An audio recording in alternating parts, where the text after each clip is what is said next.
All right, let's bring in Thayer. Yeah, Thayer loves I mums didn't too. think we'd start with mums, but I mean, we might as well. Do they plant mums around the stadium at Notre Dame? Is this a thing, Tom? I honestly I don't know. I see the nice foliage around the stadium, but I don't know. I'm not a horticulturist, so I'm not really sure what they are. But they do bloom pretty. That's true. All right, I know what you do know. Offensive line play, and I'm at a loss a little bit here, Tom, and I think you got to be too. And the frustration is mounting, and I guess I don't know that this is an easy thing to answer. I'm sure you've thought about it a lot. Can this be fixed? Do you want the identity of Bears to remain the running game?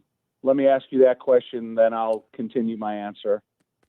That's a good question. Do I want the identity? Well, they don't have any identity. It's certain that they don't have an identity to be able to run the football. What I like Right. is, Well, Jurk and Carm is right after the game was over. They asked Caleb, one of the members of the media asked Caleb about the identity of the Bears. right. And I still think that, over our lifetime as being Bears fans, it's always been run game, good defense. Mm-hmm. And I'm not so sure that they have the ability in them to be a running game. Because when you look at the stats over the last couple of years that are attributed to the accomplishments of the running game, you have to take into account in the 40 games that Justin Fields was here, he rushed for 2,220 yards. He had a 6.2 yard average. He had 16 rushing touchdowns. And so when you look at the end result of the rushing yards, you think all that is attributed to the running game. It's not. It's a lot of time it's attributed to the scrambling ability of Justin on third down when he wasn't throwing the ball, that he was running the ball. So now, did you ever really have the identity as being a power running game that helped the passing game? I just think it was kind of misleading because of what you were getting out of the quarterback running game. And now when you think, okay, now we need this running game to be solely attributed to what the running backs can do, you're not having it. You don't have a physical style of offensive line play. You're not getting sustained blocks. You're not getting whole commitment by the running backs. So with my question about the identity, is it time to change the modern identity of the Bears and go to a passing game identity? You threw the ball 52 times this past year. You have Cole Kmet, Gerald Everett, Rome Odunze, Keenan Allen, DJ Moore. You have DeAndre Swift, Roshan Johnson. So to me is in mid-stride of the season, do you start saying, okay, we're going to be a Patrick Mahomes, Kansas City, throw first, sponsor the run, and then try to have an efficient offense accordingly? Because what I saw in the goal line stand and what I see out of the modern day running game, and again, a zone blocking scheme, Yeah, right. I don't know if you have the ability to be. All right, that's an interesting answer. I mean, because what I had said yesterday to Yurko was like, you got a whole season still in front of you here. You've got 14 games to go, for crying out loud. Can you have Caleb drop back and throw it 50 or 50 times every game? I mean, I'm saying to myself, like, the answer is no. At some point, you got to figure out how to run the ball. It's interesting to hear you put it that way. I mean, like, do you try to now can you put that much on Caleb? Can you put that much on a young rookie quarterback, I guess? It's not going to be a drop back passing game. It's going to be a variation of bootlegs right and left. It's going to be play action pass from quarterback underneath the center. They have different types of protections, rolls and waggles, and these different types of things that are launch pad variations that you have, different types of protections. So he's not going to be, a 5-step, 7-step drop quarterback. He's going to use his athleticism, his maneuverability, his different styles of throwing to have a diverse type of passing game. And so when you have that, you can put a little bit more on the arm of the quarterback, but you also have to have sophisticated throwing position styles and protections. What do you see when you look at the tackles right now, Tom? Are Braxton Jones and Darnell Wright getting better? Are they regressing? Are they kind of like plateauing? What does it look like to you? I don't see punch and fire. When you're an offensive tackle and you're an offensive lineman, and especially for let's speed it up to the next 2 weeks on home games. When you can hear the snap count, and the snap count when you break the huddle, as an offensive tackle, they talk about all this kick step and everything. But you got to be able to set up and you got to deliver a punch to your opponent, defensive end, outside linebacker, whatever. And you got to lead with your hands where you create an initial stalemate. And then you kind of recover and keep that edge to kind of escort them outside shoulder of where the quarterback is going to set up. So in terms of pass blocking, being more physical in their approach of their punch delivery, I need to see better out of both of them. And that was the one thing. You can't have offensive tackles that are catchers. You have to have offensive tackles that are deliverers. And so, like I said, at the home game the next couple weeks, with being able to hear the snap count, I expect and hope they would be a little bit more aggressive on their exterior approach to pass blocking.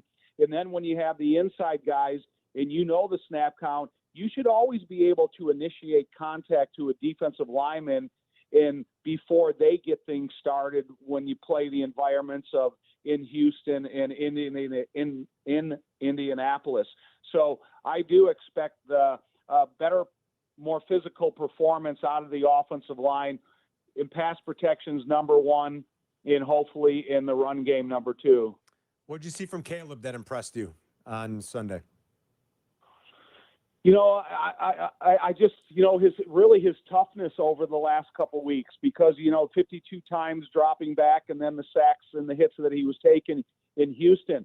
I think when you're a quarterback and you start trying to become familiar with terminology, protections, changes at the line of scrimmage, vulnerabilities of the protection called, hot receivers and the outlet, I just his continuous process of development. I don't have unrealistic expectations from Caleb because I kind of feel how difficult it is for a quarterback in the early stages of his development.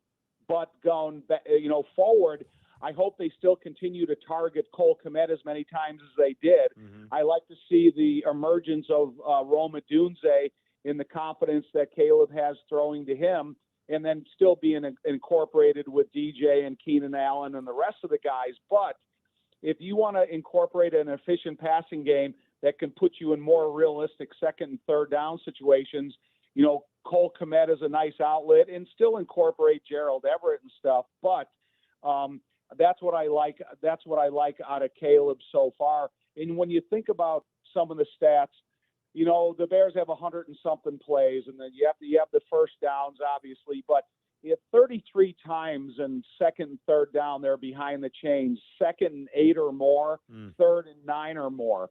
So I don't think that you can ask a young quarterback to be the second and third down savior. That's why you have to incorporate routes to Cole and, that would put you in a more favorable down and distance. The Bears defense responded after the first interception. They came back and got an interception of their own. After that, they couldn't come up with an answer.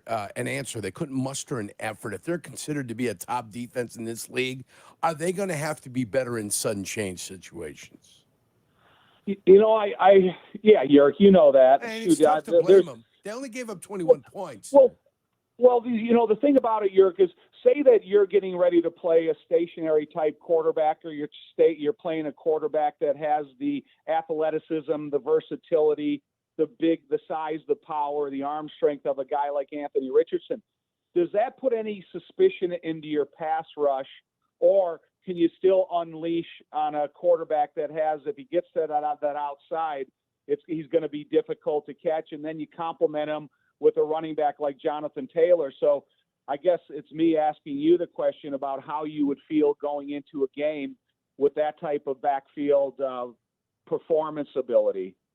I mean, for the quarterback to answer it, he's going to have a spy on him. There's always going to be a spy on the quarterback, if that's what you're asking me. You think you can spy? Go ahead. Go ahead. No, I'm sorry, Yerk. Do I think I can spy on Anthony Richardson? Absolutely. Yes. Do you? Okay. Yeah, absolutely. Right. I mean, you bring the fifth guy. The Bears love bringing the fifth guy as a guy that's going to rush the quarterback. You can get that guy hanging out there, and as long as he's got enough clearance to stay away from that offensive line, do I think you can spy him? Sure. I think what you want to do is encourage him to throw the ball. Yeah. That's what I Correct. would want to do. I'd keep somebody there so he knows he's there, so he doesn't have a free release. But I'd want him to throw the ball. For sure. That 100% for sure. I'd want him to throw the ball. And I'd have stacked the box with 8 the whole day and said, here we go. Sometimes the Bears get caught in that little sugar rush where they want to make it look like they're going to bring somebody, and linebackers get caught in the wash.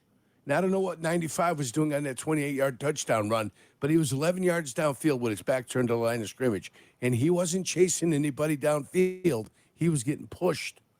So there's there's some issues on this defense when they start feeling sorry for themselves, especially after Daniel Hardy went offsides on them on that punt return. I agree with you in the kind of the pedal to the metal style in terms of bringing pressure, loading up the line of scrimmage, especially with an inexperienced quarterback like Richardson, that you want him to throw the ball. Yeah. Because that first interception that he threw, I think he wanted to run a bootleg to the tight end to the right. And as soon as that bootleg tight end got off path, he tried to look all the way across the field and just threw it to a spot where he assumed somebody would be. But no, I'm with you. As long as the Bears, they had 84 offensive plays. That's insane, and you don't get any points out of it. So hopefully your defense was a little fresher to stay in that attack mode. But when you have a lot of plays with no points attached to it, you're kind of playing a little bit of protective football more than you are and just unleashing the dogs. 84 plays, and they failed to get the 400 yards of offense. That's where it's still just not good enough. It's got to get better. Tom, great stuff as always. Thank you, and enjoy week 4. We'll talk to you next Tuesday. Good talking to you guys as well. See you, buddy.